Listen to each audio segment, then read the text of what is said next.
Praise the Lord. Ahan magtada yang biri ba chili na uche chili ma pabung sing mayam puno magpu thamoy dagi nungsiba masung kai khumna ba ucheri mayam ngasi phone recording ama tahan jarake ichi amana manipur dagi phone tawbirakpani ichi na phone tawbirakpa matamda mahak na igi da mahagi da mukta ishor da haize biu haiduna su haibirei aduga ichi se ma se Christian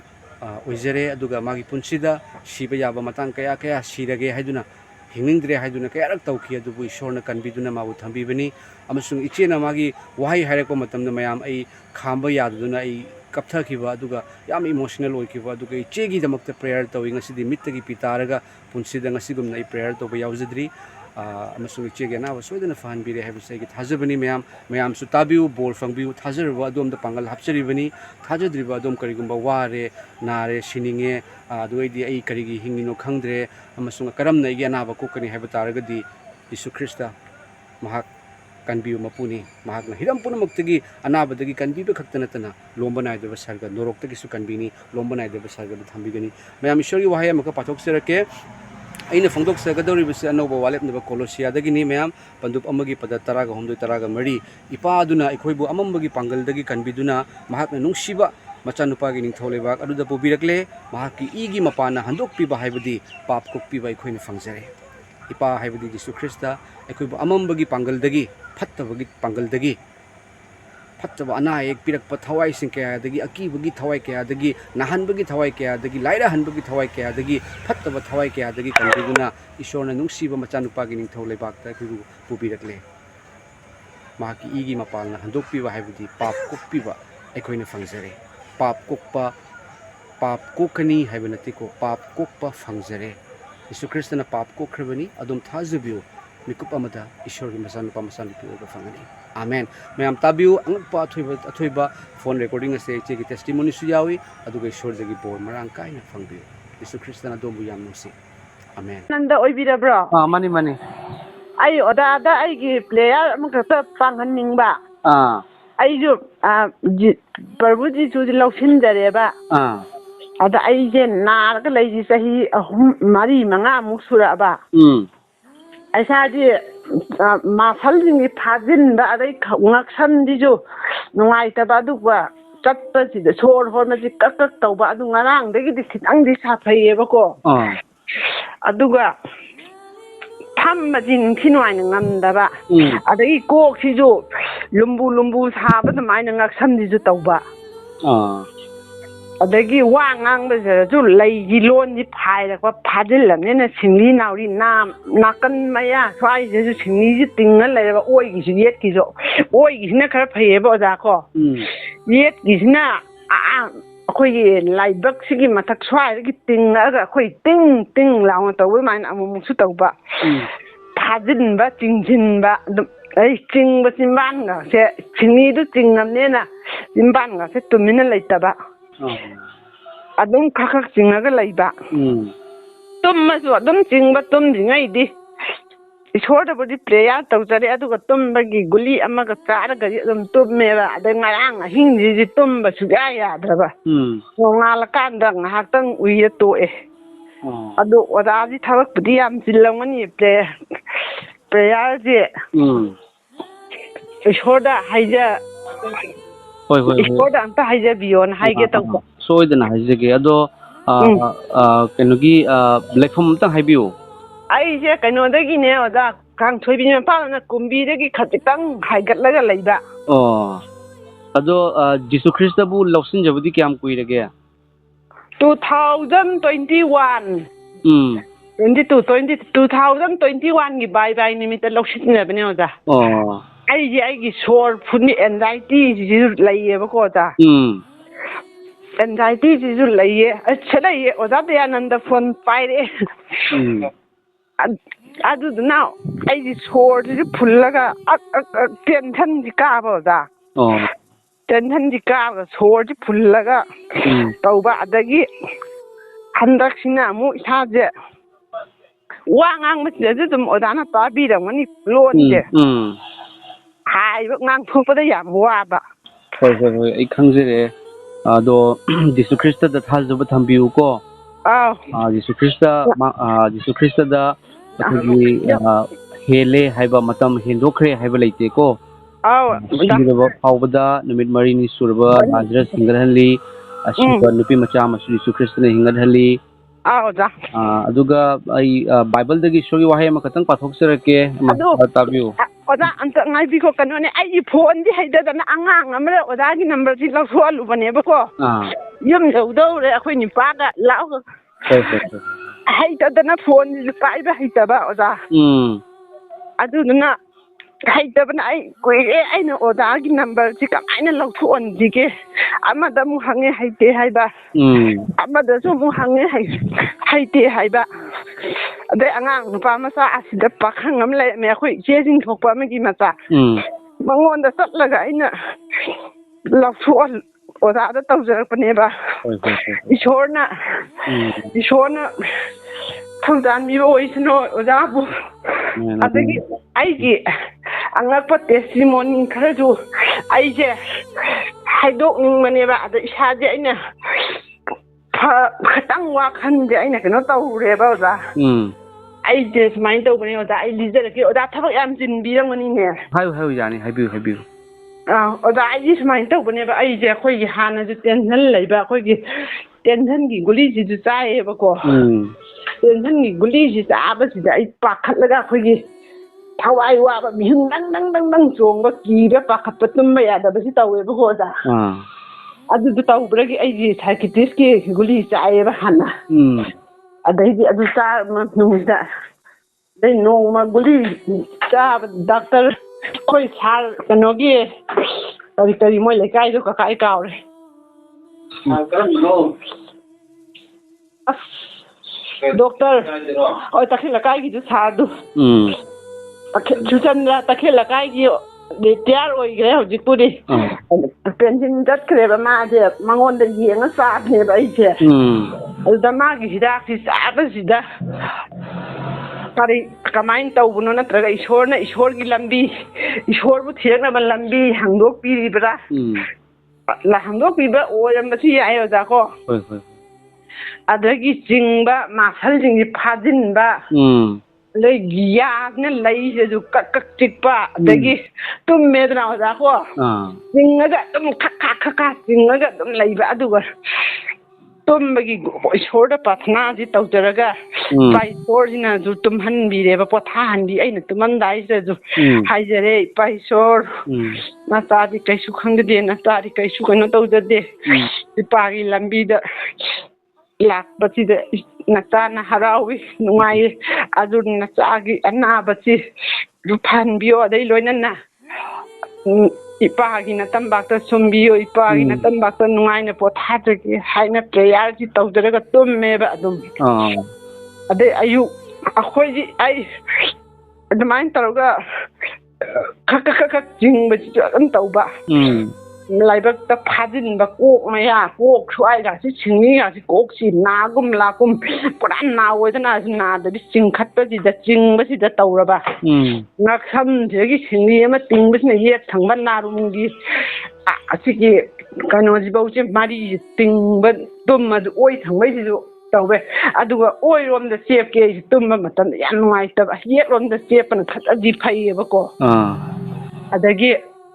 ꯑꯗꯨꯃꯥꯏꯅ ꯇꯧꯔ ꯆꯤꯡꯉꯒ ꯂꯩꯕꯁꯤꯗ ꯑꯩꯁꯦ ꯁꯥꯏꯀꯤꯇ꯭ꯔꯤꯁꯀꯤ ꯅꯣꯡꯃ ꯁꯣꯔ ꯐꯨꯟꯕꯁꯤ ꯍꯧꯔꯛꯄꯗꯩꯗꯤ ꯁꯥꯏꯀꯤꯇ꯭ꯔꯤꯁꯀꯤ ꯑꯩꯈꯣꯏ ꯁꯥꯔ ꯂꯦꯅꯤꯟ ꯃꯅꯤꯄꯨꯔꯒꯤ ꯇꯥꯕꯤꯔꯝꯒꯅꯤ ꯑꯣꯖꯥ ꯁꯥꯔ ꯂꯦꯅꯤꯟꯒꯤ ꯀꯩꯅꯣꯁꯤꯗ ꯄꯦꯁꯦꯟ ꯑꯃ ꯑꯣꯏꯅ ꯑꯩꯁꯤ ꯁꯥꯏꯀꯤꯇ꯭ꯔꯤꯁ ꯗꯤꯄꯥꯔꯠꯃꯦꯟꯗ ꯑꯩꯁꯤ ꯀꯩꯅꯣ ꯇꯧ ꯂꯩꯔꯦ ꯕꯦꯗꯇ ꯂꯧꯔꯒ ꯂꯩꯔꯦ ꯑꯗꯨꯒ ꯂꯩꯔꯒ ꯑꯩꯒꯤ ꯁꯣꯔ ꯐꯨꯟꯕꯁꯦ ꯂꯨꯄꯦꯁ ꯑꯌꯨꯛꯇ ꯑꯃꯨꯛ ꯀꯥꯞꯀꯅꯤ ꯅꯨꯃꯤꯗꯥꯡꯗ ꯑꯃꯨꯛ ꯀꯥꯞꯀꯅꯤ ꯅꯔꯁꯁꯤꯡꯁꯤꯅ ꯑꯗꯩ ꯇꯨꯝꯅꯕ ꯒꯨꯂꯤꯁꯨ ꯄꯤꯔꯦ ꯅꯨꯃꯤꯗꯥꯡꯒꯤ ꯑꯗꯒꯤ ꯂꯨꯄꯦꯁꯁꯨ ꯀꯥꯞꯄꯒ ꯁꯣꯔ ꯐꯨꯟꯕꯁꯤ ꯐꯕ ꯀꯥꯞꯇ꯭ꯔꯒꯅ ꯑꯗꯨꯝ ꯇꯧꯕ ꯑꯗꯩ ꯑꯃꯨꯛ ꯑꯩꯁꯤ ꯐꯔꯦꯅ ꯑꯃꯨꯛ ꯀꯨꯝꯊꯔꯛꯂꯦ ꯑꯗꯩ ꯈꯔ ꯂꯩꯔꯒ ꯐꯨꯟꯕꯁꯤ ꯑꯃꯨꯛ ꯄꯥꯈꯠꯄꯁꯤ ꯑꯃꯨꯛ ꯇꯧꯔꯒ ꯑꯃꯨꯛꯁꯨ ꯑꯃꯨꯛ ꯍꯟꯕ ꯁꯥꯏꯀꯤꯇ꯭ꯔꯤꯁ ꯗꯤꯄꯥꯔꯠꯃꯦꯟꯁꯤꯗ 3-4 ꯑꯩꯁꯤ ꯍꯜꯂꯦ ꯑꯗꯨ ꯍꯜꯂꯕ ꯃꯇꯨꯡꯁꯤꯗ ꯅꯣꯡꯃꯗꯤ ꯏꯈꯪ ꯈꯪꯍꯧꯗꯅ ꯁꯥꯏꯀꯤꯇ꯭ꯔꯤꯁꯀꯤ ꯁꯥꯔ ꯂꯦꯅꯤꯟꯁꯤꯅ ꯑꯣꯖꯥ ꯀꯩꯅꯣꯁꯤꯗ ꯗꯥꯛꯇꯔ ꯁꯨꯔꯖꯁꯦ ꯁꯥꯔ ꯁꯨꯔꯖꯁꯤꯗ ꯔꯤꯐꯔ ꯇꯧꯕꯅꯦꯕ ꯁꯤꯡꯂꯤ ꯅꯥꯎꯔꯤꯒꯤ ꯅꯪꯒꯤꯁꯦ ꯀꯩꯅꯣ ꯇꯧꯋꯦꯅ ꯑꯗꯨꯒꯤ ꯃꯃꯥꯡꯗ ꯑꯣꯖꯥ ꯑꯩꯁꯤ ꯒꯨꯋꯥꯍꯥꯇꯤꯗ 3 ꯂꯛ ꯆꯠꯂꯦ ꯑꯗꯒꯤ ꯕꯦꯡꯒ꯭ꯂꯣꯔꯗꯁꯨ ꯑꯃꯨꯛ ꯆꯠꯂꯨꯔꯦꯕ ꯅꯤꯝꯍꯥꯟꯁꯇ ꯁꯤꯡꯂꯤ ꯅꯥꯎꯔꯤꯒꯤꯗ ꯕꯣꯇꯣꯛꯁ ꯀꯥꯞꯄꯒ ꯃꯣꯏꯅ ꯊꯥꯗꯣꯔꯛꯄ ꯑꯗꯨꯁꯨ ꯊꯥꯐꯝꯁꯤ ꯈꯪꯗꯕ ꯆꯤꯡꯕ ꯈꯣꯠꯄꯁꯤ ꯑꯗꯨꯝ ꯇꯧꯕ ꯑꯗꯩ ꯈꯧꯔꯤꯁꯤ ꯏꯐꯨꯟ ꯐꯨꯟꯒꯠꯄ ꯑꯗꯨꯃꯥꯏꯅ ꯑꯗꯨꯝ ꯇꯧꯕ ꯆꯠꯂꯁꯨ ꯅꯨꯡꯉꯥꯏꯇꯕ ꯑꯗꯒꯤ ꯐꯝꯕꯁꯨ ꯅꯨꯡꯉꯥꯏꯇꯕ ꯑꯗꯨꯗꯨꯅ ꯑꯗꯨꯃꯥꯏꯅ ꯇꯧꯔꯒ ꯑꯩꯁꯤ ꯅꯣꯡꯃ ꯗꯥꯛꯇꯔ ꯁꯨꯔꯖꯒꯤ ꯀꯥꯁꯤ ꯗꯥꯛꯇꯔ ꯁꯨꯔꯖꯅ ꯍꯥꯏꯔꯛꯄꯅꯦꯕ ꯁꯥꯔ ꯁꯨꯔꯖꯅ ꯕꯦꯝꯃ ꯅꯪꯒꯤ ꯀꯩꯅꯣꯁꯦ ꯑꯃꯦꯔꯤꯀꯥ ꯆꯠꯂꯁꯨ ꯅꯪꯒꯤ ꯂꯥꯏꯅꯥꯁꯤ ꯐꯕ ꯉꯝꯃꯔꯣꯏ ꯁꯣꯔ ꯐꯨꯟꯕꯕꯨ ꯁꯥꯏꯀꯦꯇ꯭ꯔꯤꯁꯅꯦ ꯍꯥꯏꯕ꯭ꯔꯥ ꯅ ꯍꯥꯏꯌꯦꯕ ꯑꯩꯁꯤ ꯁꯣꯔꯁꯤ ꯐꯨꯜꯂꯤꯅꯦ ꯏꯛ ꯇꯧꯔꯒ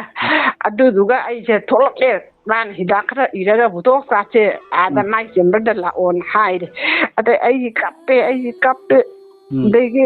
ꯂꯥꯏꯌꯦꯡꯕꯁꯤ ꯀꯣꯔꯣꯅꯥ ꯃꯅꯨꯡꯗꯒꯤ ꯍꯧꯔꯦꯕ ꯑꯣꯖꯥ ꯑꯩꯁꯦ ꯅꯨꯡꯉꯥꯏꯇꯕꯁꯦ ꯀꯣꯔꯣꯅꯥ ꯃꯅꯨꯡꯁꯦ ꯑꯩ ꯒꯨꯍꯥꯇꯤ ꯍꯦꯟꯒꯠꯂꯒ ꯑꯗꯨꯝ ꯆꯠꯂꯦꯕ ꯑꯩꯈꯣꯏ ꯅꯨꯄꯥꯅꯦ ꯑꯗꯩ ꯑꯩꯈꯣꯏ ꯏꯆꯦꯒꯤ ꯅꯨꯄꯥꯁꯤꯒ ꯑꯩꯈꯣꯏ ꯑꯍꯨꯝꯁꯤ ꯇꯧꯔꯒ ꯒꯨꯍꯥꯇꯤꯁꯤ ꯑꯗꯨꯝ ꯆꯠꯂꯦ ꯑꯗꯒꯤ ꯕꯦꯡꯒ꯭ꯂꯣꯔꯁꯤꯁꯨ ꯀꯣꯔꯣꯅꯥ ꯂꯣꯏꯔ ꯃꯇꯨꯡꯗ ꯆꯠꯄꯅꯦ ꯕꯦꯡꯒ꯭ꯂꯣꯔ ꯑꯗꯩꯗꯤ ꯅꯣꯡꯃꯗꯤ ꯏꯈꯪ ꯈꯪꯍꯧꯗꯅ ꯁꯥꯔ ꯁꯨꯔꯖꯒꯤꯗ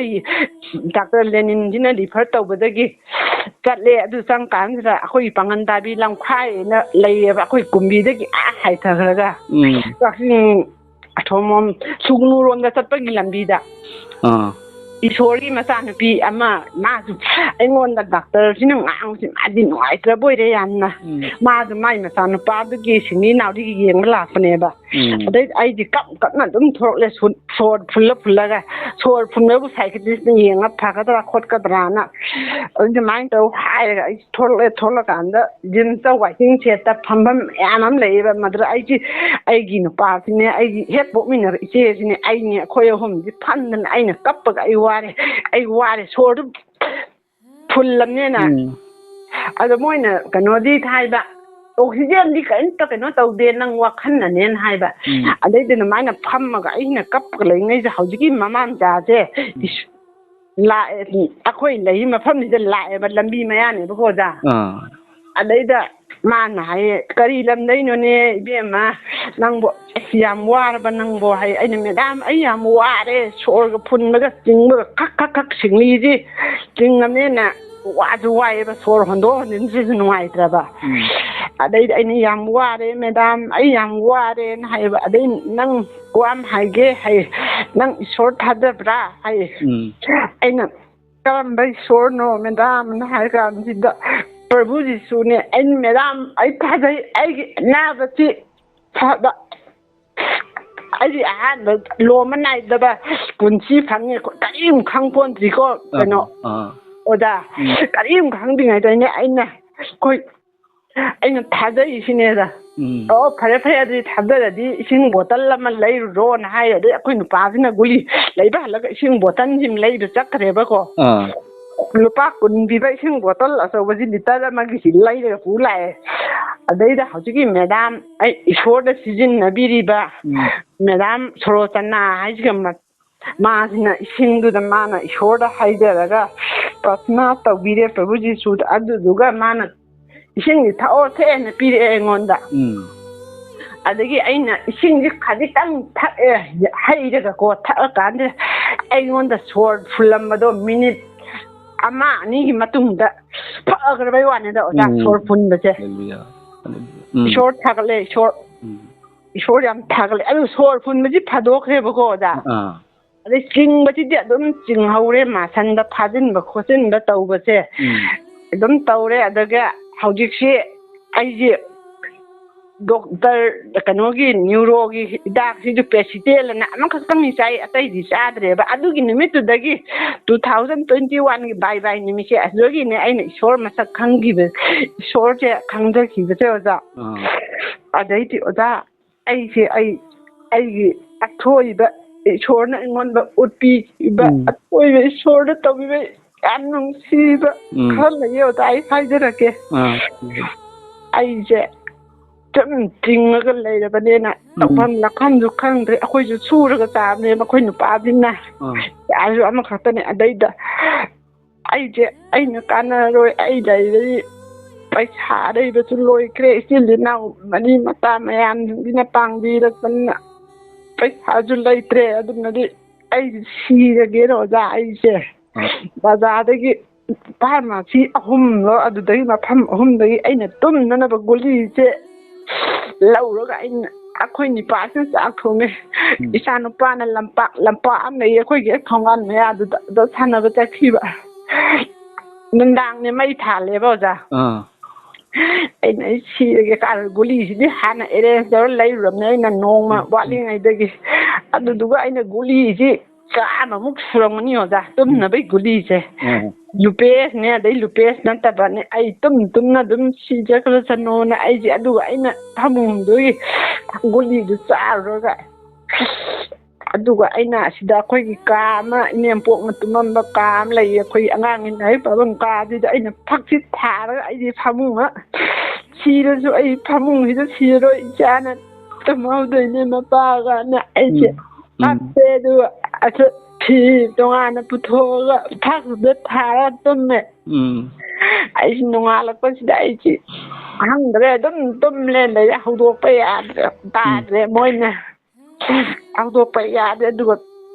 ꯅꯣꯡꯉꯥꯜꯂꯛꯄꯒꯤꯁꯤꯗ ꯃꯣꯏꯅ ꯑꯩꯁꯤ ꯗ꯭ꯔꯤꯞꯀ ꯌꯥꯜꯂꯕꯖꯥꯠꯅꯤ ꯆꯥꯛ ꯏꯁꯤꯡ ꯆꯥꯗꯗꯅ ꯇꯧꯕꯁꯤꯗꯒꯤ ꯑꯗꯨꯒ ꯅꯨꯃꯤꯠ ꯍꯨꯝꯅꯤ ꯐꯥꯎꯗꯤ ꯑꯩꯁꯦ ꯕ꯭ꯂꯔ ꯆꯠꯂꯦ ꯍꯥꯏꯌꯦ ꯑꯩꯁꯦ ꯑꯗꯨꯃꯥꯏꯅ ꯇꯧꯅ ꯑꯩꯁꯦ ꯑꯃꯨꯛ ꯇꯧꯔꯦ ꯑꯣꯖꯥ ꯑꯗꯨꯗꯒꯤ ꯑꯃꯨꯛ ꯑꯩꯁꯦ ꯑꯩꯈꯣই ꯁꯤ ꯃꯅꯤꯡꯁꯤꯗ ꯑꯩꯈꯣꯏ ꯂꯩꯀꯥꯏꯒꯤ ꯇ꯭ꯔꯥꯟꯁꯐꯣꯔꯃꯔ ꯑꯆꯧꯕ ꯑꯃ ꯈꯤꯜꯂꯦꯕꯀꯣ ꯑꯣꯖꯥ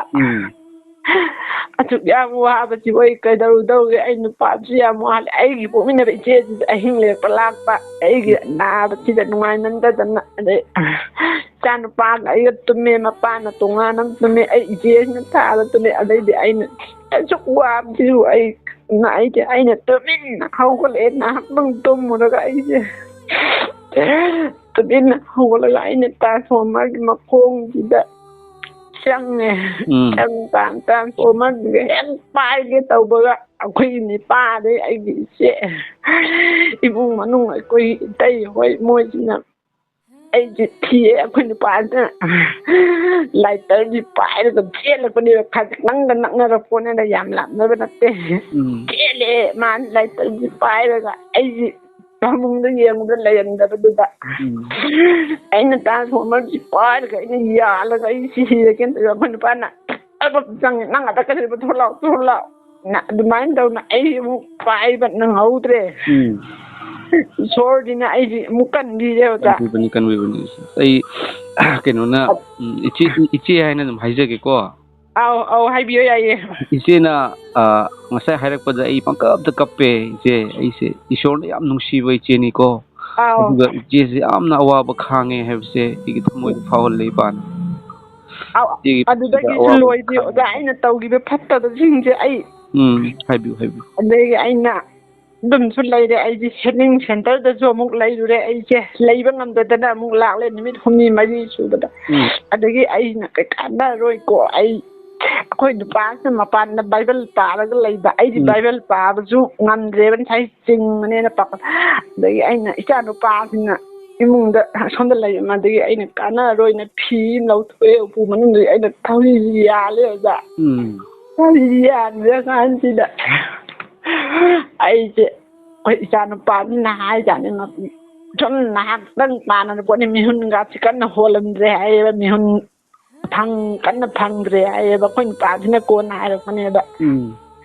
ꯑꯗꯨꯒ ꯑꯩꯅ ꯊꯧꯔꯤꯁꯤ ꯐꯤꯁꯤꯗ ꯇꯧꯔ ꯌꯥꯜꯂꯦ ꯑꯗꯩ ꯏꯆꯥ ꯅꯨꯄꯥꯁꯤꯅ ꯃꯄꯥꯗ ꯍꯥꯏꯌꯦ ꯃꯃꯥꯗꯨꯁꯨ ꯀꯩꯅꯣꯝ ꯇꯧꯔ ꯂꯩꯔꯦꯅ ꯑꯗꯩ ꯑꯗꯨꯃꯥꯏꯅ ꯇꯧꯗꯅ ꯃꯌꯥꯝ ꯏꯃꯨꯡ ꯃꯅꯨꯡ ꯂꯩꯀꯥꯏ ꯆꯪꯁꯤꯜꯂꯒ ꯑꯩꯁꯦ ꯈꯨꯗꯛꯇꯨꯗ ꯂꯧꯊꯣꯛꯑꯒ ꯌꯨꯝꯗ ꯄꯨꯈꯠꯂꯛꯑꯦ ꯍꯥꯏꯌꯦ ꯃꯣꯏꯅ ꯑꯩ ꯒ꯭ꯌꯥꯟ ꯇꯥꯗ꯭ꯔꯦ ꯑꯣꯖꯥ ꯑꯩꯈꯣꯏ ꯅꯨꯄꯥꯁꯤꯅ ꯑꯩ ꯃꯤꯍꯨꯟ ꯍꯣꯟꯗ꯭ꯔ ꯄꯣꯠꯅꯤ ꯍꯥꯏꯌꯦ ꯑꯩꯁꯦ ꯑꯗꯨꯃꯥꯏꯅ ꯇꯧꯗꯅ ꯑꯩꯁꯦ ꯁꯤꯔꯒꯦꯅ ꯑꯗꯨ ꯏꯁꯣꯔꯅ ꯑꯗꯨꯗꯁꯨ ꯑꯃꯨꯛ ꯀꯟꯕꯤꯔꯦ ꯑꯣꯖꯥ ꯑꯩꯁꯦꯀꯣ ꯑꯉꯛꯄꯅꯦ ꯑꯩꯈꯣꯏ ꯏꯁꯣꯔꯁꯤꯗꯤ ꯄ꯭ꯔꯚꯨ ꯖꯤꯁꯨꯗꯤ ꯏꯁꯣꯔꯒꯤ ꯃꯆꯥ ꯑꯁꯦꯡꯕꯅꯦ ꯑꯃꯦꯟ ꯏꯆꯦꯒꯤ ꯑꯗꯨꯃꯥꯏꯅ ꯏꯆꯦꯅ ꯁꯤꯒꯦ ꯍꯥꯏꯅ ꯈꯜꯂꯛꯄ ꯃꯇꯝꯗꯣ ꯑꯗꯨꯒ ꯄ꯭ꯔꯚꯨ ꯖꯤꯁꯨꯅ ꯏꯆꯦꯕꯨ ꯀꯟꯕꯤꯕꯅꯤ ꯃꯥꯅꯦ ꯑꯣꯖꯥ ꯀꯟꯕꯤꯕꯅꯤ ꯏꯆꯦꯕꯨ ꯌꯥꯝ ꯅꯨꯡꯁꯤ ꯑꯗꯨꯒ ꯏꯆꯦꯒꯤ ꯄꯨꯟꯁꯤꯗ ꯑꯋꯥꯕ ꯀꯌꯥ ꯑꯃ ꯌꯥꯝꯅ ꯍꯧꯅꯤꯡꯉꯥꯏ ꯂꯩꯇꯕ ꯑꯋꯥꯕꯁꯤ ꯊꯦꯡꯅꯔꯦ ꯑꯣꯖꯥ ꯑꯗꯨꯒ ꯉꯁꯤ ꯏꯁꯣꯔꯅ ꯑꯩꯉꯣꯟꯗ ꯏꯆꯦꯅ ꯐꯣꯟ ꯇꯧꯕꯤꯔꯛꯄ ꯑꯁꯤ ꯏꯁꯣꯔꯒꯤ ꯌꯥꯝ ꯆꯥꯎꯕ ꯊꯧꯔꯥꯡ ꯑꯃꯅꯤ ꯉꯁꯤ ꯄ꯭ꯔꯚꯨ ꯖꯤꯁꯨꯅ ꯏꯆꯦꯒꯤ ꯑꯅꯥꯕ ꯄꯨꯝꯅꯃꯛ ꯂꯧꯊꯣꯛꯀꯅꯤ ꯏꯆꯦ ꯏꯆꯦꯅ ꯍꯥꯏꯔꯛꯄ ꯃꯇꯝꯗꯒꯤ ꯉꯁꯤ ꯈꯪꯗꯦ ꯑꯩ ꯀꯔꯤꯒꯤꯅꯣ ꯄꯪꯀꯞꯇ ꯀꯞꯄꯦ ꯏꯆꯦ ꯑꯩꯅ ꯀꯞꯄꯤꯁꯦ ꯀꯔꯤꯒꯤꯅꯣ ꯑꯩꯁꯨ ꯈꯪꯗꯦ ꯃꯔꯝꯗꯤ Prabhu Jisu na iche si yam nungsiba ko. Duna aina Prabhu Jisu gi wakhal do khanjaba matamda aingonda prayer taw haina mayam phone taw re iche. Mayam atopa maitai nataba atopa rongmai dagi maring tangkul kabui chiru kaina jat jat mayam phone taw re adubu iche gi wahai se tabada I pangkap thakap po ko ja. Ishorna iche gi na ba se fahan birani habe se aina ngonda phawre iche soidana iche gi na ba fagani ko iche. Aduna oza na ishorda anta hai patna ko biyo aduga ai tawsage ai pungpa phana na ba pungpa phani iche gi na ba punamak Prabhu Jisu na lauthokani igi mittagi iche gi mittagi tare ba pi ase Prabhu Jisu na ui iche aina aibu kanbirakpa aina thajari ba ipana khangi taibang pan bada iche nungai buse yam li ko awa bane hele asiki maram nani Prabhu Jisu na sargada nekhoi gi damakta ingthana leinobagi mafam thorang tawbiri haise iche akoina lein bata lubu saba damain taweba hana ju wang saba maneba adu paraga ngati dagi ko lukhande sagalakpa khara aduna aina odagi number di lakthokning mu koireba aina odagi kanode YouTube ta yawa ai adum tajayeba adu kapatu yawe ai si adum ai sorda haijarake iche gyana ba soidana fagani iche ko iche na huji khanbi ga dawse ai gyana ba ai gi singli da tingba ai ga koklumba ingonda hai gi hakchang da leriba anaba punamak Prabhu Jisu na ngasi lauthokpi bagi numitni haibase iche na khanbiu aduga Prabhu Jisu na leiringai matamda iche anaba punamak fahalli anaba singna mahakki manakta lakpa matamda Prabhu Jisu na nangi pap to hana kokthu haina haide nang thajabra nangna thajbu thajaragadi nangi anaba fajagani haibudo na nupi amana chahi taraga ni thoi chupna I tarbi nupi amana Jisu gi physi khaktang paibada fani khanba matamda faki cheko mamit udaba uhalli makhong tekpa chalali Prabhu Jisu ama angak pa ishorni mahakaktani kanbiu mapu iche gi awaba se Prabhu Jisu na ui aduga iche da isa ithanda isa na isa hatok chaba haibase se ishorgi aning manate ko isa na isa manghan jaba se khoi hariba phattabagi thorangni adubu ishorna kanbibani puki daga chom tharura pone oda ai yam nang phattaba yam taure ngasidagi laga chirage na ju hoi se do ne ngasidagi di che gena ko ni ai Bible dagi ishorgi wahai ama khatang pathok sarake pathokio Matthew gi chapter 9 8 ki padup nipan gi padatara mari tara manga tara truk amasung tara treta Jisu na Peter gi mayom da lakpa matamda Peter gi manimbok arum hoduna hiptuna lei ure mahakna makhutta sokpada mahaki arum thare aduga mahakna hogatuna mahaki thogal tawrami aduga numidang wairam oirakpada mi singna bhut changba mayam mahaki manakta puraklami aduga mahakna wahaina phattaba thawai singbu tanthoklammi aduga mahakna anaba mi punamakpu fahanbirami masi wa takthokpa Yashaya na haikiba adu thungnanabani mahak masamakna aikhoigi asonba sing lawduna pubire aikhoigi laina sing pubire amen khokrabai pagi wahai asina ichegi hakchang kayat apumba sokpi bo isanu iche aina fahan gadaba natte aidi khwaidigi toli khwaidigi sholi iche adubu Prabhu Jisu na fahan gadawbani iche Prabhu Jisu Krista na aikhoida kari su demand tawdabani madi aikhoibu maral siba lakpa natte aikhoibu kanbiba lakpani ko iche aduna iche hojik bit mission biro furuguda kunthajarage kunbiro furuguda kunbiro ko iche iche gi anabase Isu Krista na lauthokhrani haibase thagachari haibiu iche na ina prayer tawringa da thamoidagi hallelujah haina haibiu ko chiman no dum haijage oda chiman thona haibiu iche hallelujah hallelujah hallelujah thagachari paishor Prabhu Jisu kanbibagi mapu ipa nahakpu thagachari Prabhu ipa ishor ipa nahaki thaujal na taibang mi bai khoi ngasi su hingduna leiribani Prabhu pap na thalaba taibang pan da ipa na aikhoida ipa na aikhoibu kaubiba ipa na aikhoida nuksibagi thaujal dagi ngasi hingduna leijaribani Prabhu ishor ipabu yam thagache Prabhu iche asigi magi punsida wabase ipa nahak ubi ko ipa ishor nahak khangi ꯏꯆꯦꯅ ꯃꯥꯒꯤ ꯑꯋꯥꯕ ꯑꯅꯥꯕ ꯇꯝꯃꯛꯄ ꯃꯇꯝꯗ ꯅꯆꯥꯒꯤ ꯃꯤꯠꯇꯒꯤ ꯄꯤ ꯈꯥꯝꯕ ꯉꯝꯗꯦ ꯏꯄꯥ ꯏꯁꯣꯔ ꯅꯍꯥꯛꯄꯨ ꯊꯥꯒꯠꯆꯔꯤ ꯄ꯭ꯔꯚꯨ ꯏꯄꯥ ꯏꯆꯦꯅ ꯍꯧꯖꯤꯛ ꯐꯥꯎꯕꯗ ꯏꯄꯥꯒꯤ ꯃꯥꯒꯤ ꯑꯋꯥꯕ ꯀꯌꯥ ꯑꯃ ꯂꯩꯔꯒꯁꯨ ꯏꯄꯥꯅ ꯏꯆꯦꯗ ꯊꯥꯖꯔꯤ ꯏꯒꯤ ꯏꯄꯥꯅ ꯐꯍꯟꯕ ꯉꯝꯒꯅꯤ ꯑꯩꯒꯤ ꯏꯄꯥꯗꯤ ꯄ꯭ꯔꯚꯨ ꯖꯤꯁꯨꯅꯤ ꯃꯍꯥꯛ ꯑꯍꯤꯡꯕꯅꯤ ꯃꯥ ꯁꯤꯗꯨꯅ ꯄꯨꯝꯗꯨꯅ ꯍꯤꯡꯒꯠꯄ ꯏꯄꯥꯅꯤ ꯍꯥꯏꯕꯗꯣ ꯄ꯭ꯔꯚꯨ ꯅꯆꯥꯅ ꯍꯥꯏꯖꯔꯤ ꯄ꯭ꯔꯚꯨ ꯅꯆꯥꯅ ꯈꯨꯔꯨꯝꯗꯨꯅ ꯅꯤꯖꯔꯤ ꯄ꯭ꯔꯚꯨ ꯅꯆꯥꯅ ꯏꯄꯥꯕꯨ ꯇꯁꯦꯡꯅ ꯊꯥꯖꯕꯃꯛ ꯑꯣꯏꯔꯝꯕ ꯇꯥꯔꯒꯗꯤ ꯏꯄꯥ ꯑꯩꯒꯤ ꯏꯆꯦꯒꯤ ꯑꯅꯥꯕꯁꯦ ꯉꯁꯤꯗꯒꯤ ꯄꯨꯡꯀꯣꯛ ꯀꯣꯛꯄ ꯍꯥꯏꯕꯗꯣ ꯑꯣꯏꯍꯟꯕꯤꯌꯨ ꯄ꯭ꯔꯚꯨ ꯖꯤꯁꯨ ꯋꯥꯏꯅ ꯍꯥꯏꯖꯔꯤ ꯄ꯭ꯔꯚꯨ ꯏꯄꯥ ꯏꯁꯣꯔ ꯏꯆꯦꯒꯤ ꯀꯣꯛꯇꯒꯤꯅ ꯈꯣꯡ ꯐꯥꯎꯕꯗ ꯏꯄꯥꯅ ꯅꯥꯟꯊꯕꯤꯌꯨ ꯏꯄꯥ ꯏꯁꯣꯔ ꯏꯄꯥꯅ ꯁꯣꯛꯄꯤꯌꯨ ꯄ꯭ꯔꯚꯨ ꯏꯁꯣꯔ ꯅꯍꯥꯛꯀꯤ ꯅꯆꯥꯅꯨꯄꯤꯅꯤ ꯏꯄꯥ ꯅꯍꯥꯛꯀꯤ ꯏꯄꯨꯒꯤ ꯄ꯭ꯔꯚꯨ ꯑꯩꯈꯣꯏꯒꯤꯗꯤ ꯀꯔꯤꯁꯨ ꯂꯩꯇꯦ ꯇꯥꯏꯕꯪꯒꯤ ꯃꯤꯑꯣꯏꯕꯅꯁꯨ ꯑꯩꯈꯣꯏꯕꯨ ꯐꯠꯇꯦ ꯍꯥꯏꯗꯨꯅ ꯏꯟꯊꯣꯛꯄꯤ ꯏꯄꯥ ꯏꯁꯣꯔ ꯅꯍꯥꯛꯅ ꯑꯩꯈꯣꯏꯕꯨ ꯊꯥꯗꯣꯛꯄꯤꯒꯅꯨ ꯏꯆꯦꯒꯤ ꯑꯅꯥꯕꯁꯦ ꯃꯀꯣꯛꯇꯒꯤꯅ ꯃꯥꯒꯤ ꯃꯀꯣꯛ ꯃꯥꯒꯤ ꯁꯤꯡꯂꯤ ꯇꯤꯡꯉꯤꯕꯗꯨꯒ ꯏꯄꯥꯅ ꯁꯣꯛꯄꯤꯌꯨ ꯄ꯭ꯔꯚꯨ ꯊꯋꯥꯏ ꯑꯁꯦꯡꯕ ꯍꯣꯂꯤ ꯁ꯭ꯄꯤꯔꯤꯠ ꯀꯧꯖꯔꯤ ꯏꯆꯦꯗ ꯁꯣꯛꯄꯤꯌꯨ ꯏꯆꯦꯒꯤ ꯃꯀꯣꯛꯇꯒꯤꯅ ꯃꯈꯣꯡ ꯐꯥꯎꯕ ꯅꯥꯟꯊꯗꯨꯅ ꯏꯆꯦꯒꯤ ꯍꯛꯆꯥꯡꯗ ꯂꯩꯔꯝꯕ ꯑꯅꯥꯕ ꯈꯨꯗꯤꯡꯃꯛ ꯄ꯭ꯔꯚꯨ ꯖꯤꯁꯨꯒꯤ ꯃꯤꯡꯗ ꯅꯥꯖꯔꯦꯠꯀꯤ ꯖꯤꯁꯨꯒꯤ ꯃꯤꯡꯗ ꯐꯕ ꯑꯣꯏꯔꯁꯅꯨ ꯄ꯭ꯔꯚꯨ ꯃꯤꯀꯨꯞꯁꯤꯗ ꯐꯕ ꯑꯣꯏꯁꯅꯨ ꯏꯄꯥ ꯏꯁꯣꯔ ꯅꯆꯥꯒꯤ ꯊꯋꯥꯏꯅ ꯅꯆꯥꯒꯤ ꯊꯃꯣꯏꯅ ꯍꯥꯏꯖꯔꯤ ꯄ꯭ꯔꯚꯨ ꯏꯆꯦꯒꯤ ꯑꯅꯥꯕ ꯄꯨꯡꯀꯣꯛ ꯀꯣꯛꯄ ꯑꯣꯏꯍꯟꯕꯤꯌꯨ ꯄ꯭ꯔꯚꯨ ꯖꯤꯁꯨ ꯏꯄꯥꯒꯤ ꯑꯆꯨꯝꯕꯗꯣ ꯇꯥꯏꯕꯪ ꯃꯥꯂꯦꯝꯅ ꯈꯪꯕ ꯑꯣꯏꯔꯁꯅꯨ ꯄ꯭ꯔꯚꯨ ꯖꯤꯁꯨ ꯅꯍꯥꯛꯀꯤ ꯑꯩꯈꯣꯏ ꯄꯨꯝꯅꯃꯛꯀꯤꯅꯤ ꯏꯄꯥꯅ ꯍꯥꯏ ꯑꯋꯥ ꯄꯣꯠꯂꯨꯝ ꯄꯨꯔꯕ ꯆꯣꯛꯊꯔꯕ ꯊꯕꯛ ꯀꯟꯅ ꯁꯨꯕ ꯁꯥ ꯑꯩꯉꯣꯟꯗ ꯂꯥꯛꯎ ꯑꯩꯅ ꯅꯈꯣꯏꯕꯨ ꯄꯣꯊꯥꯍꯟꯕꯤꯒꯦ ꯏꯄꯥ ꯏꯆꯦꯒꯤ ꯑꯋꯥꯕꯗꯒꯤ ꯑꯅꯥꯕꯗꯒꯤ ꯄꯣꯊꯥꯍꯟꯕꯤꯔꯣ ꯄ꯭ꯔꯚꯨ ꯖꯤꯁꯨ ꯏꯄꯥꯕꯨ ꯀꯧꯖꯔꯤ ꯏꯄꯥ ꯑꯩꯈꯣꯏꯒ ꯂꯣꯏꯅꯕ ꯏꯃꯥꯟ ꯄ꯭ꯔꯚꯨ ꯏꯄꯥꯒꯤ ꯊꯧꯒꯜ ꯏꯄꯥꯒꯤ ꯁꯥꯈꯤ ꯍꯦꯟꯅ ꯍꯦꯟꯅ ꯄꯤꯊꯣꯛꯆꯕ ꯉꯝꯖꯒꯦ ꯅꯆꯥꯅ ꯊꯥꯖꯩ ꯏꯆꯦꯒꯤ ꯑꯅꯥꯕꯁꯦ ꯉꯁꯤ ꯀꯧꯕ ꯅꯨꯃꯤꯠꯇꯒꯤ ꯄꯨꯡꯀꯣꯛ ꯀꯣꯛꯈ꯭ꯔꯒꯅꯤ ꯏꯄꯥ ꯍꯜꯂꯦꯂꯨꯌꯥ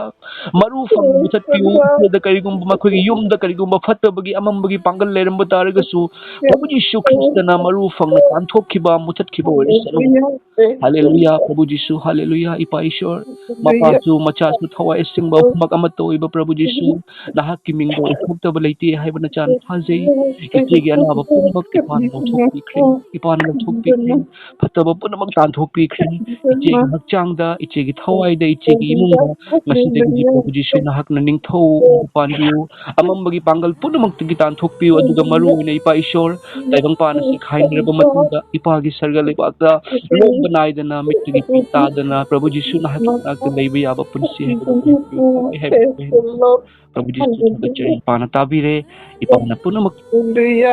ꯏꯄꯥꯅ ꯏꯆꯦꯒꯤ ꯑꯅꯥꯕ ꯄꯨꯝꯅꯃꯛ ꯂꯧꯊꯣꯛꯄꯤꯔꯦ ꯍꯜꯂꯦꯂꯨꯌꯥ ꯄ꯭ꯔꯚꯨ ꯖꯤꯁꯨ ꯏꯄꯥ ꯅꯍꯥꯛꯄꯨ ꯊꯥꯒꯠꯆꯔꯤ ꯏꯄꯥ ꯅꯍꯥꯛꯀꯤ ꯃꯤꯡꯂꯦꯟꯗ ꯈꯨꯔꯨꯝꯖꯔꯤꯕꯅꯤ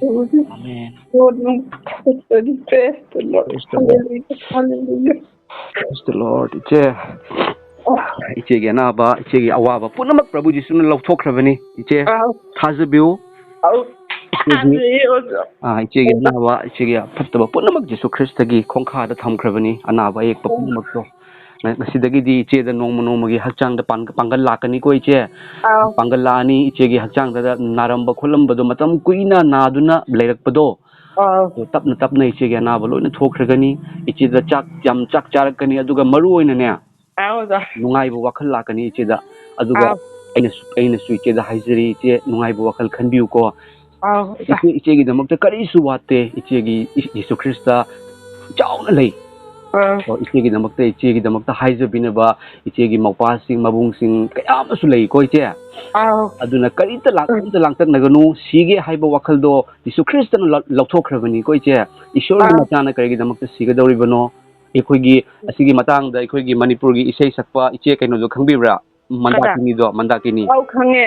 मा ममित उदब तारगसु यंगबिउ को इचे उदरगसु सरगदा इपाना ममित उहनगनी आइना खंगजबगी मरमना थाजबगी मरमना यीशु ख्रिस्टगी अचौबा थौगल तौरिदो उरबा इचे इसे सकपा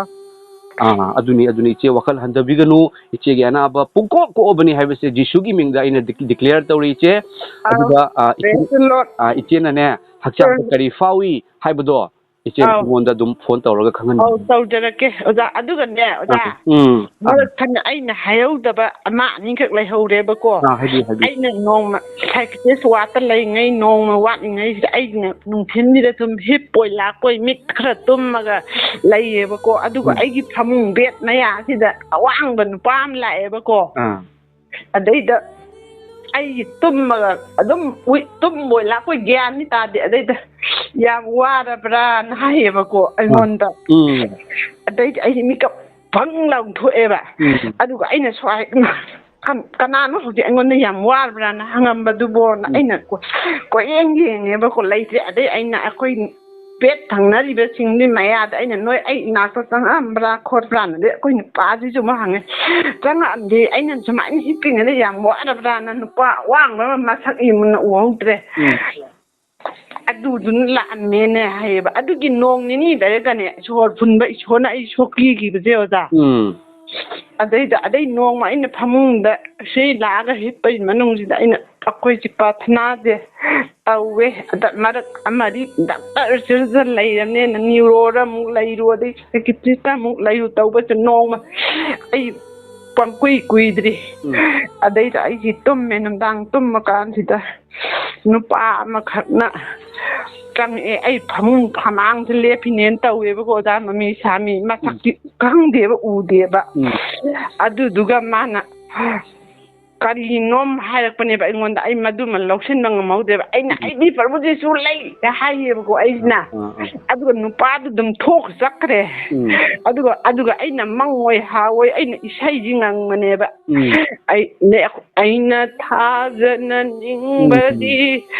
ꯇꯧꯔꯒ ꯏꯁꯩꯁꯦ ꯑꯩꯅ ꯐꯃꯨꯡꯁꯦ ꯇꯥꯟ ꯊꯥꯔꯒ ꯁꯛꯑꯝꯕꯅꯦꯕ ꯑꯗꯩ ꯑꯩꯈꯣꯏ ꯅꯨꯄꯥꯁꯤꯅ ꯍꯧꯗꯣꯔꯛꯑꯦ ꯑꯗꯩ ꯑꯩꯁꯤ ꯃꯤꯀꯞ ꯐꯣꯡ ꯂꯥꯎꯗꯣꯏ ꯑꯩꯅ ꯀꯩꯅꯣ ꯃꯪ ꯑꯣꯏꯔ ꯃꯥꯅꯤꯅꯦ ꯇꯧꯔꯤꯁꯤꯕꯣꯅ ꯑꯗꯒꯤ ꯑꯩꯈꯣꯏ ꯏꯃꯨꯡꯁꯦ ꯇꯧꯔꯤꯁꯦ ꯑꯣꯖꯥ ꯑꯝꯇꯒ ꯍꯥꯏꯖꯔꯛꯀꯦꯕꯀோ ꯑꯩꯗꯤ ꯒꯨꯋꯥꯍꯥꯇꯤꯗ ꯆꯠꯄꯒꯤ ꯑꯔꯣꯏꯕꯒꯤ ꯆꯠꯄꯁꯤꯗ ꯑꯩꯈꯣꯏ ꯅꯨꯄꯥꯁꯦ ꯃꯥꯁꯨ ꯋꯥꯔꯦ ꯆꯍꯤ ꯑꯩꯅ ꯀꯣꯔꯣꯅꯥ ꯃꯅꯨꯡꯗꯒꯤ ꯉꯝꯃꯛꯇ꯭ꯔꯕꯅꯤꯅ ꯊꯕꯛ ꯏꯪꯈꯥꯡ ꯁꯨꯕꯁꯨ ꯆꯠꯇ꯭ꯔꯦꯅ ꯇꯧꯋꯦ ꯑꯗꯨꯗꯤ ꯃꯥꯁꯤꯁꯨ ꯂꯣꯛ ꯈꯔ ꯈꯨꯏ ꯂꯣꯛꯁꯤ ꯈꯨꯕꯗꯤ ꯂꯣꯛ ꯊꯨꯡꯕꯩ ꯂꯣꯛ ꯈꯨꯕꯣꯏ ꯅꯤꯡꯕ ꯑꯗꯩꯗ ꯂꯣꯛ ꯊꯨꯡꯕꯒꯤ ꯑꯣꯏꯔꯝꯗꯅꯦ ꯃꯥꯁꯦ ꯑꯩ ꯗꯥꯛꯇꯔꯗ ꯑꯩꯅ ꯑꯝꯇ ꯌꯦꯡꯊꯣꯛꯎꯆꯣ ꯒꯨꯋꯥꯍꯥꯇꯤꯗ ꯂꯩꯔꯤꯉꯩꯁꯤꯗ ꯑꯝꯇ ꯌꯦꯡꯊꯣꯛꯎꯆꯣ ꯂꯣꯛ ꯊꯕꯥꯛ ꯁ꯭ꯋꯥꯏꯁꯤꯗ ꯂꯩꯁꯦ ꯂꯪꯁꯅꯦ ꯂꯪꯁꯤꯗ ꯀꯔꯤ ꯁꯣꯏꯕ ꯉꯥꯝꯕ ꯌꯥꯎꯖꯥꯠꯅꯣ ꯃꯍꯤꯛ ꯆꯪꯉꯖꯥꯠꯂ ꯑꯝꯇ ꯌꯦꯡꯉꯨ ꯆꯠꯂꯣꯅ ꯌꯦꯡꯉꯒ ꯀꯔꯤ JNRCꯗꯣ ꯑꯗꯩꯗ ꯌꯦꯡꯉꯦ ꯃꯥꯁꯦ ꯑꯗꯨꯒ CT ꯁ꯭ꯀꯦꯟ ꯂꯧꯔꯦ ꯑꯩ ꯃꯥꯁꯦ ꯌꯦꯡꯕ ꯌꯥꯗꯦ ꯑꯩ ꯄꯔꯄꯨꯖꯤꯁꯨꯁꯤꯅ ꯏꯟꯁꯤꯜꯂꯛꯄ ꯑꯗꯨꯃꯥꯏꯅ ꯇꯧꯔꯦꯕ ꯑꯩꯁꯤꯗ ꯑꯗꯩꯗ ꯑꯩꯁꯤꯅ ꯆꯠꯂꯣ ꯅꯪ ꯆꯠꯂꯣ ꯍꯥꯏꯌꯦ ꯃꯥꯅ ꯆꯠꯂꯣꯏ ꯍꯥꯏꯕ ꯍꯤꯗꯥꯛ ꯂꯣꯛ ꯈꯨꯕꯩ ꯍꯤꯗꯥꯛ ꯂꯩꯔ ꯊꯛꯑꯒ ꯐꯗꯧꯁꯨꯀꯩꯁꯨ ꯇꯧꯔꯣꯏ ꯁꯨꯛꯌꯥ ꯌꯥꯗꯕ ꯑꯗꯩꯗꯤ ꯑꯩꯅ ꯅꯨꯃꯤꯠ ꯅꯤꯅꯤ ꯍꯨꯝꯅꯤ ꯁꯨꯕꯁꯤꯗ ꯑꯩꯅ ꯆꯠꯂꯦ ꯅꯪ ꯆꯠꯂꯣ ꯗꯥꯛꯇꯔꯗ ꯑꯝꯇ ꯆꯠꯂꯣ ꯅꯪꯁꯨ ꯑꯩꯁꯨ ꯌꯥꯔꯔꯣꯏꯌꯦ ꯑꯗꯨꯗꯤꯅ ꯑꯗꯨ ꯍꯥꯏꯔꯀꯥꯟꯁꯤꯗ ꯃꯥꯁꯤ ꯌꯦꯡꯉꯦ ꯑꯩꯗꯤ ꯌꯦꯡꯉꯀꯥꯟꯁꯤda मासे डॉक्टर नुपी अमसिना मुस्लिम ने मासना बायोसी गायना थिंजिल्लगा लौबा मतमसे लंग्स मासे येंगे टेस्ट मयाम अम तौरे टेस्ट सिदा मयाम संगले पैसादे JNRC जी याम चावेबा अदैदा येंकानसिदा मासि लंग्ससिदा महिक चंगले हारपनेबा लंग्स की डॉक्टर नुपीसिना कैंसर ओइरे मासि सेकेंड स्टेज ने हाइबनेबा अदि टेस्ट अमा तौरमे टेस्ट तु लाखरबा लबदे मपालोमदा थागदोइनेना अदु थाबा ngaइबेदि लाखबा ngaइबेदि कुइना चंगनी हाइ अदि चंगनी अखोइदि युमना कुमकले युमदा हलकले गुवाहाटीदगी हल मतुंगसिदा आइजु मी संगदबसु यादब आइजु पाखतपा कीबसि तौबनेना अखोइ मागी माचे अनि खक्सिना आइजि तुम छंगे अहिंजे ayu untindu adu duga akoi nupachi khwati chakhe ma su kam chakhi edum mathai nungai te cancer ne na second stage yeure me na admaina hayak pasida ko adagi hawjiki na pi na dak akari cancer gi yengba nupa doctor hospital da thare kainom haidai ne maming do Biberwa habro kaino Biberwa adida sam kan da test tawre maje ani laeng pathat mayamam tawre test mayamam tarokan da maje adudai da maje ano sina result jing ngai be maje thamakhai nimita thamakhai musi laire eba adai da maje lang sida ma lang siengba doctor ni pisina cancer second stage ne haibane ba koi chaminai ba angang ne su kai su wa no second stage kemo kha kapo dum phani khokane hoi adu oraga su adu gi laina na de thawai se po thabam khangdre ba ma su ai so adu dagi cancer yengba hospital ne yengkwal kai su natre ma TB ne harakoi wane da oza ईश्वर जी प्रार्थना जी मान जो तवे ऐसु तवे ईश्वर माबु मुक्त दिक्कन मियो मारे आरु बलैना दे ओ हन्नी गनु को ꯏꯁꯣꯔꯅ ꯑꯩꯁꯨ ꯉꯝꯗꯁꯨ ꯇꯧꯗꯣꯏ ꯑꯗꯩ ꯃꯥꯅꯁꯨ ꯇꯧꯋꯦ ꯑꯗꯩ ꯔꯤꯖꯜ ꯂꯧꯕ ꯅꯨꯃꯤꯠꯁꯤꯗ ꯑꯁ ꯇꯤꯚꯤꯅꯦ ꯀꯩꯁꯨ ꯀꯥꯏꯗ꯭ꯔꯦ ꯇꯤꯚꯤ ꯂꯪꯁꯇ ꯃꯍꯤ ꯆꯪꯕꯅꯦ ꯇꯤꯚꯤꯅꯦꯅ ꯍꯥꯏ ꯑꯁ ꯍꯔꯥꯎꯔꯦ ꯃꯥꯁꯦ ꯏꯁꯣꯔ ꯌꯥꯝ ꯊꯥꯒꯠꯂꯦ ꯑꯗꯨꯃꯥꯏꯅ ꯇꯧꯗꯅ ꯃꯥꯁꯦ ꯃꯅꯤꯄꯨꯔꯗꯒꯤ ꯕꯤꯁꯦꯝꯄꯨꯔꯅ ꯂꯩꯕꯗꯣ ꯑꯗꯨꯒꯤ ꯊꯥ 6ꯀꯤ ꯒꯨꯂꯤꯁꯤ ꯆꯥꯔ ꯃꯥꯁꯤ ꯀꯤꯌꯣꯔ ꯑꯣꯏꯔꯦꯅ ꯍꯥꯏꯔꯛꯂꯦ ꯇꯦꯁ ꯇꯧꯔꯦ ꯃꯣꯏꯁꯤꯗ ꯏꯁꯣꯔꯁꯤ ꯌꯥꯝ ꯅꯨꯡꯁꯤꯌꯦ ꯂꯨꯕ ꯂꯥꯏꯅꯥꯅꯦ ꯍꯥꯏꯔꯛꯄꯗꯨꯗ ꯏꯁꯣꯔꯅ ꯏꯔꯥꯏ ꯂꯥꯏꯅꯥꯗꯨ ꯑꯣꯏꯍꯟꯕꯤꯔꯝꯃꯦ ꯏꯁꯣꯔ ꯌꯥꯝ ꯊꯥꯒꯠꯂꯦ ꯃꯥꯅꯤ ꯏꯆꯦꯒꯤ ꯏꯃꯨꯡ ꯃꯅꯨꯡ ꯏꯁꯣꯔꯅ ꯌꯥꯝ ꯅꯨꯡꯁꯤꯕ ꯏꯁꯣꯔꯒꯤ ꯏꯃꯨꯡꯅꯤꯀꯣ ꯏꯆꯦ ꯑꯗꯨ ꯀꯔꯤꯁꯨ ꯋꯥꯈꯜ ꯍꯟꯊꯕꯤꯒꯅꯨ ꯏꯆꯦꯒꯤ ꯑꯅꯥꯕꯁꯨ ꯉꯁꯤꯗꯒꯤ ꯐꯔꯕꯅꯤ ꯌꯦꯡꯉꯨ ꯇꯞꯅ ꯏꯆꯦ ꯑꯩꯅ ꯍꯥꯏꯖꯕꯗꯣ ꯇꯞꯅ ꯏꯆꯦꯗ ꯅꯨꯡꯉꯥꯏꯕ ꯄꯨꯝꯅꯃꯛ ꯑꯋꯥꯕ ꯄꯨꯝꯅꯃꯛ ꯂꯣꯏꯅ ꯑꯅꯥꯕ ꯄꯨꯝꯅꯃꯛ ꯃꯥꯡꯈꯤꯒꯅꯤꯀꯣ ꯖꯤꯁꯨ ꯈ꯭ꯔꯤꯁꯇꯒꯤꯅꯦ ꯏꯆꯦ ꯃꯍꯥꯛꯀꯤ ꯊꯧꯔꯥꯡꯅꯤ ꯉꯁꯤ ꯏꯆꯦꯅ ꯑꯩꯉꯣꯟꯗ ꯐꯣꯟ ꯇꯧꯕꯤꯔꯛꯄ ꯑꯩꯅ ꯏꯆꯦꯒꯤꯗꯃꯛꯇ ꯍꯥꯏꯖꯔꯕꯁꯦ ꯑꯁꯤ ꯖꯤꯁꯨ ꯈ꯭ꯔꯤꯁꯇꯅ ꯉꯥꯏꯔꯒ ꯂꯩꯔꯝꯕꯅꯦꯕ ꯉꯁꯤꯒꯤ ꯅꯨꯃꯤꯠꯇꯒꯤ ꯏꯆꯦꯒꯤ ꯑꯅꯥꯕꯁꯦ ꯄꯨꯡꯀꯣꯛ ꯀꯣꯛꯇ꯭ꯔꯕꯅꯤ ꯐꯩ ꯏꯁꯣꯔꯅ ꯕꯣꯔ ꯄꯤꯕꯤꯔꯁꯅꯨ ꯏꯁꯣꯔꯕꯨ ꯌꯥꯝ ꯊꯥꯒꯠꯂꯦ ꯑꯣꯖꯥꯕꯨꯁꯨ ꯌꯥꯝ ꯊꯥꯒꯠꯂꯦ ꯑꯣꯖꯥꯕꯨꯁꯨ ꯍꯦꯟꯅ ꯏꯁꯣꯔꯅ ꯁꯤꯖꯤꯟꯅꯕꯤꯕ ꯑꯣꯏꯁꯅꯨ ꯑꯃꯦꯟ ꯑꯩꯒꯤꯗꯃꯛꯇꯁꯨ ꯏꯆꯦ ꯑꯣꯏꯅ ꯑꯩꯒꯤꯗꯃꯛꯇꯁꯨ ꯑꯩꯈꯣꯏꯒꯤ ꯑꯩꯒꯤꯗꯃꯛꯇꯁꯨ ꯍꯥꯏꯖꯕꯤꯌꯨꯀꯣ ꯏꯆꯦ ꯑꯩꯗꯤ ꯀꯔꯤꯁꯨ ꯈꯪꯖꯕ ꯅꯠꯇꯦ ꯑꯗꯨꯕꯨ ꯖꯤꯁꯨ ꯈ꯭ꯔꯤꯁꯇꯅ ꯑꯩꯉꯣꯟꯗ ꯎꯠꯊꯣꯛꯄꯤꯈꯤꯕꯗꯣ ꯏꯆꯦ ꯃꯥꯗꯤ ꯅꯨꯡꯁꯤꯕꯅꯤ ꯍꯥꯏꯅ ꯑꯗꯨꯒꯤꯗꯃꯛꯇꯅꯤ ꯏꯁꯣꯔꯅ ꯑꯩꯈꯣꯏ ꯄꯨꯝꯅꯃꯛꯄꯨ ꯅꯨꯡꯁꯤ ꯐꯔꯦ ꯏꯆꯦ ꯑꯗꯨꯗꯤ ꯑꯩ ꯏꯆꯦꯒꯤ ꯅꯝꯕꯔꯁꯦ ꯁꯦꯚ ꯇꯧꯔꯒ ꯊꯝꯖꯒꯦ ꯇꯧꯕꯤꯌꯣ ꯑꯣꯖꯥ ꯑꯗꯨ ꯑꯩ ꯃꯔꯛꯇ ꯐꯣꯟ ꯇꯧꯕꯤꯔꯣ ꯏꯆꯦ ꯃꯔꯛ ꯇꯧꯕꯤꯔꯣ ꯍꯧꯖꯤꯛ ꯐꯔꯅꯤ ꯈꯪꯕ꯭ꯔꯥ ꯑꯗꯨꯒ ꯑꯔꯣꯏꯕꯗ ꯀꯩꯅꯣꯝꯇ ꯍꯥꯏꯖꯍꯧꯒꯦ ꯏꯆꯦ ꯏꯆꯦꯅ ꯏꯁꯣꯔꯗ ꯄ꯭ꯔꯦꯌꯔ ꯇꯧꯕ ꯃꯇꯝꯗꯅꯦ ꯊꯥꯒꯠꯆꯔꯤ ꯏꯄꯥ ꯍꯜꯂꯦꯂꯨꯌꯥ ꯏꯄꯥꯅ ꯑꯩꯒꯤ ꯑꯅꯥꯕ ꯐꯍꯟꯕꯤꯕꯒꯤꯗꯃꯛ ꯊꯥꯒꯠꯆꯔꯤ ꯏꯄꯥꯅ ꯑꯩꯕꯨ ꯅꯨꯡꯁꯤꯕꯤꯕꯒꯤꯗꯃꯛ ꯊꯥꯒꯠꯆꯔꯤ ꯑꯩꯒꯤ ꯑꯋꯥꯕ ꯑꯅꯥꯕ ꯄꯨꯝꯅꯃꯛ ꯀꯣꯛꯍꯟꯕꯤꯕꯒꯤꯗꯃꯛ ꯊꯥꯒꯠꯆꯔꯤ ꯍꯥꯏꯅ ꯍꯥꯏꯕꯤꯌꯨꯀꯣ ꯏꯆꯦ ꯏꯁꯣꯔꯅ ꯏꯆꯦꯒꯤ ꯑꯅꯥꯕꯗꯨ ꯐꯍꯟꯈ꯭ꯔꯕꯅꯤ ꯑꯗꯨꯅ ꯐꯍꯟꯕꯤꯌꯨ ꯍꯥꯏꯅ ꯑꯃꯨꯛ ꯄ꯭ꯔꯦꯌꯔ ꯇꯧꯔꯨꯔꯒꯅꯨ ꯐꯍꯟꯈ꯭ꯔꯕꯗꯨꯗ ꯑꯃꯨꯛ ꯐꯍꯟꯕꯤꯌꯨ ꯍꯥꯏꯕꯤꯔꯨꯔꯅꯨꯀꯣ ꯑꯗꯨꯒ ꯏꯆꯦꯅꯁꯨ ꯆꯞ ꯌꯨꯡꯅ ꯊꯥꯖꯕꯤꯌꯨ ꯑꯩꯒꯤ ꯑꯅꯥꯕ ꯐꯔꯦ ꯑꯩꯉꯣꯟꯗ ꯐꯒꯠꯂꯛꯄꯅꯤ ꯍꯧꯖꯤꯛ ꯉꯥꯏꯗꯣꯔꯤꯁꯦ ꯍꯥꯏꯅ ꯈꯟꯕꯤꯌꯨꯀꯣ ꯏꯆꯦ ꯌꯥꯝ ꯅꯨꯡꯉꯥꯏꯖꯔꯦ